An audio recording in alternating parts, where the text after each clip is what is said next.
make sure that all these wires are connected up correctly. Got a spaghetti junction in here. Good job these are all coloured, otherwise I wouldn't know which wire was meant to go where. I think this could do with a little illumination. I'll use this light from my photo developing lab. Oh, hang on. Now I can't see half the colours. Some have even turned to black. And what will happen if I take the red filter off? That's interesting. I can only see some colours under the red light, but all of them under the white light. It's better. Oh, wouldn't you know it? Science line. Sometimes I think I'll never get my work finished. Hi, what's going on? Stella, we've been wondering, why is the sky blue? Is it because it's reflecting the sea? And the sea's blue? Also, why is the sun yellow? It must be because it's made up of burning gases. And fire's yellow. And why are sunsets red and orange? And why do we never see green in the sky? I'm onto it. This all comes down to light. And I think it's time we generated some light of our own. Now this light is travelling through air. And when it reaches the block, it's travelling through glass. It's all fairly straightforward. But what happens if I change the angle at which the light hits the glass? The light changes direction. This is refraction, and it happens because the light slows down as it enters the glass.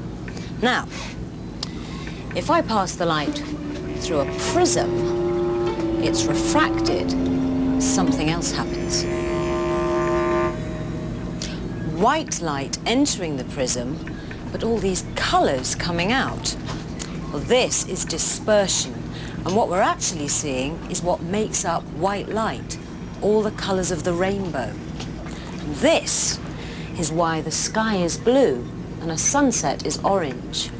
But I think Femi should look into all of this a bit more.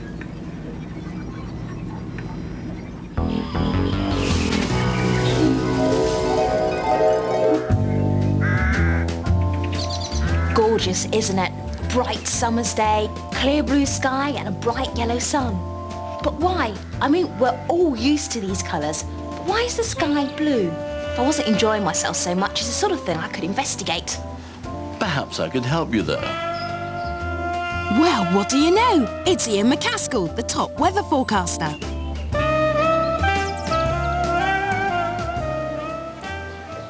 So, Ian, why is the sky blue? Well, it's all to do with the fact that the sun produces white light, but that our atmosphere is full of stuff and much denser than space. Well, I understand about the sun producing light and the Earth's atmosphere being quite thick. What's that to do with colour? Let me show you.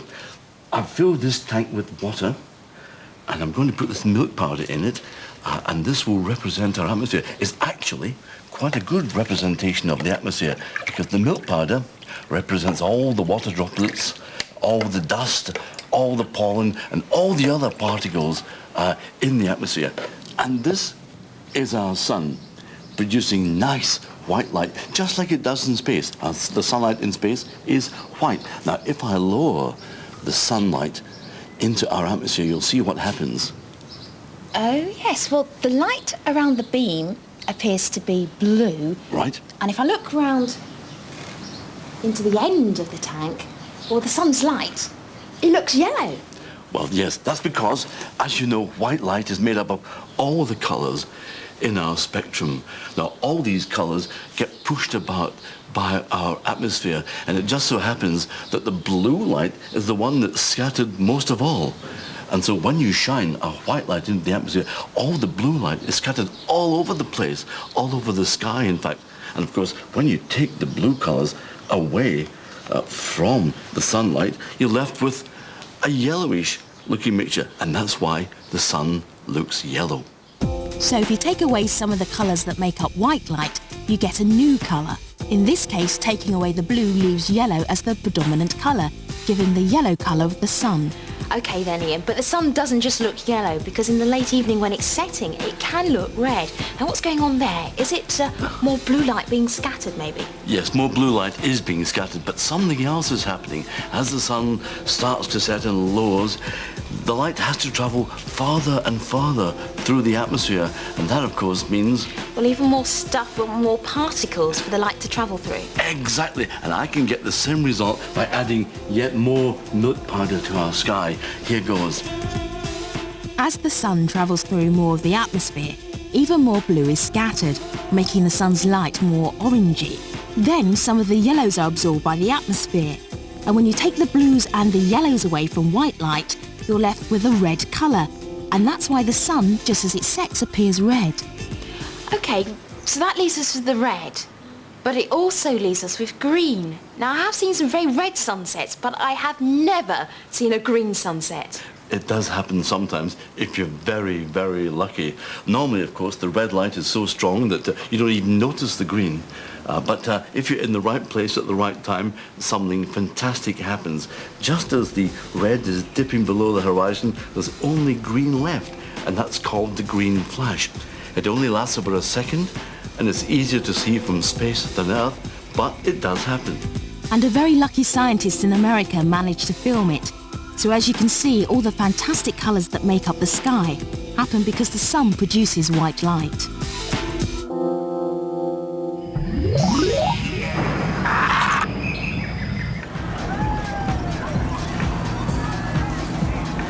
Sounds as if there's a party going on.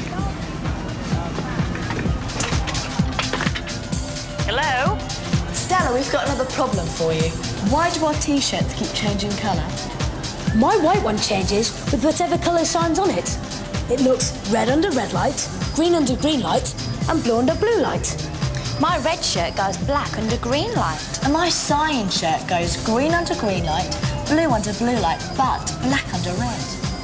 Maybe it's because red, green and blue are all dark colours. And when you mix them together, you get an even darker colour. Yeah, like mixing dark paints together. You get a sort of browny black colour. What's going on, Stella? Enjoy your party. I'll get back to you. We can only see anything because light falls on its surface. What happens when light reaches this surface? It's stopped or absorbed. With this glass, it's allowed through. And with this mirror ball, it's reflected back. White light is made up of all the colours of the rainbow, but I'm just going to use the primary colours, blue, green and red, to make it easier for you to see what's going on. If we shine our white light on different coloured objects, look what happens. A red object absorbs all the colours of the spectrum except for red, which is reflected. We can show this if I turn the cube to this special side.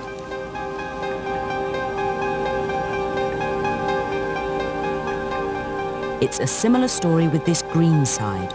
All the colours are absorbed except green.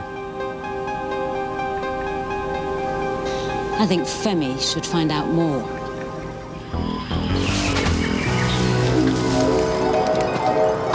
I'm off to do another investigation, but first I need to get some shopping in. See you shortly.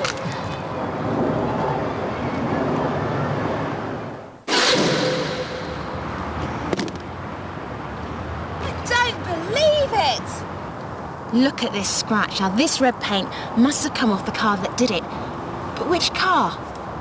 Let me think. There were loads of cars and they were all red.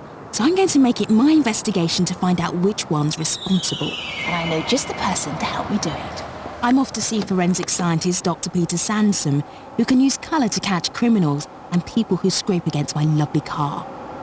I have a sample of the car that scraped mine. As far as I'm concerned, it's just some red paint, and my car was surrounded by 5 red cars. How can it tell you anything? Well, when you look at red paints, there are lots of different shades. I mean, you look around at different cars and you see probably those 5 all had different shades. And even if they look exactly the same, when you look at the way that the paint is actually reflecting the light, you'll probably find that one red has got a bit more blue in it and the other red is more orangey. Peter can use a special machine to measure how different colours reflect white light, which of course is made up of all the colours in the visible spectrum. A blue paint, for example, mainly reflects the blue part of the spectrum, whereas a red paint will mainly reflect the red part of the spectrum. Your problem is slightly different. You've got different reds. So let's take these 3 greens and they look almost exactly the same. Yeah? Yep. But when we look at the spectra of those, we find that actually they differ quite a lot.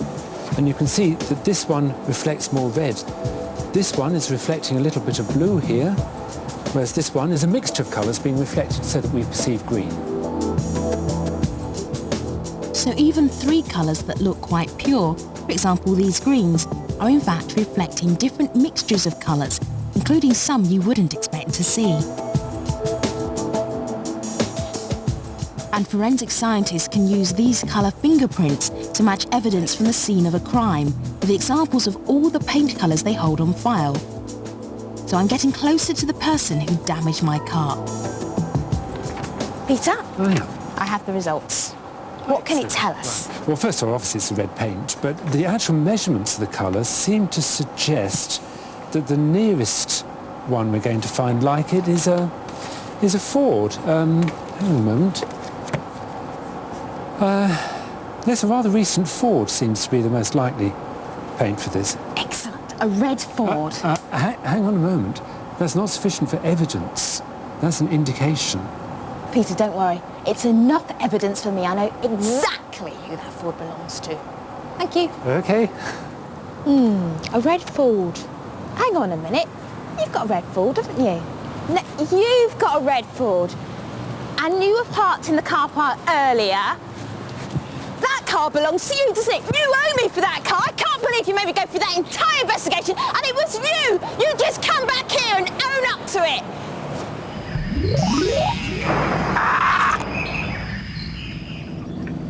Right, gonna need some new wire. So, objects reflect certain colours. But what about this? Now this is red, but it's a light source, so there isn't any reflection involved. The light is passing through this red filter. Now, what do you think this filter's doing? I think we need a bigger example. If I put in a red filter, only red passes through. The rest of the colours are stopped or absorbed. Green filter, only green passes through. Again, the other colours are absorbed. Now, colour filters are used all the time to great effect. I think it's time Femi investigated.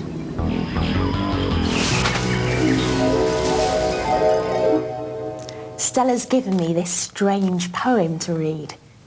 In a hot desert, round a campfire cooking dessert, along came the cold night, and with it such a big fright. Now, she's told me to make it as atmospheric as possible, but I have no stage set, no props. In fact, the only thing she's given me are these. I think I'm going to have to investigate this one a little further. So I've come to see Philip Craxford, lighting director at the Theatre Museum in London, who says he might be able to help me. Using coloured light is a fantastic way of creating mood and atmosphere, and people associate their mood with colours. So if you're feeling a bit depressed or a bit down, you might say, I'm feeling a bit blue. Also, we could do something like, if I bring this light on down here, this orange, I could shine it on you and mimic something that happens in the real world. In this case, something like a fire, sitting next to a roaring log fire. Now that is very cosy. Do you think you can help me out with my poem, help me jazz up the reading a bit? Absolutely, we can add some real colour to that. And this is where the colour filters Stella gave me come into play. By using these filters, we can get any colour we want. If I was to use coloured light bulbs, I'd be stuck with just the one colour. Using these, I can get lots and lots of colours. OK, so how exactly do they work? OK, remember again. White light contains all the other colours of the spectrum. With this filter, it allows some of the colours to pass through stops other colours. It's the colours it allows to pass are the colours you see. Phil, thank you for these. They're great. They'll make a brilliant impression on my poem. I wanted to ask you something, though. Can you actually only use the colours that you have gels for? What about if you wanted to use a colour and you didn't have a filter for it? Oh, yeah, we can mix the colours if we want to. Take a look at that mannequin over there. We can light it in a blue gel, we can light it in a red gel, or if we mix the red and the blue, we get purple. In the same way, if we mix blue with green, we get another colour. If we mix all three together, we get white. Red, green and blue are the primary colours in white light. Right. So time to decide which colours to use for Stella's poem. I often think about the colour red. So maybe we could use this red filter to create that mood. What we could do, or we could use something like an orangey yellowy red, something like this, to give the effect of the hot sun in the desert. Yep. Okay, finally, and with it such a big fright. Okay, green slime monsters, gotta be the green gel, yeah? Yes, why not? Scary! In a hot desert, round a campfire cooking dessert, along came the cold night, and with it such a big fright. Give that woman an Oscar. OK, let's have another look at your T-shirt problem. I hope you're not all parted out. First, white T-shirt under white light. What colours are being reflected back to us? Well, white. That's all the colours in the spectrum being reflected. If I put in a red filter, T-shirt looks red. The red filter's stopping all the other colours and just letting red through. And white will reflect all colours. So the white T-shirt looks red because that's all that's left to reflect. And it's the same with the blue filter. And it's the same with the green filter. Let's look at the cyan shirt. If I put it in just two of the colours, green and blue, which colours are reflected back? Well, cyan's reflecting two colours, green and blue. Does that mean cyan is two colours mixed up, green and blue? Yes. And what's happening when I put the cyan just in red light? Well, it doesn't reflect red, it absorbs it. So in red light, it won't reflect anything back. And nothing reflected back means it looks black. That's it. Now, I've got to finish my wiring, but before I go, here's something for you to think about. Put a few drops of red ink from a pen into warm water. If I look through the water at the white light, it looks red. But if I look with the light behind me, it looks green. So why do you think that's happening? So the light she's looking at is white light. So all the colours must have been there from the start. But when she looks at it behind her, it appears green.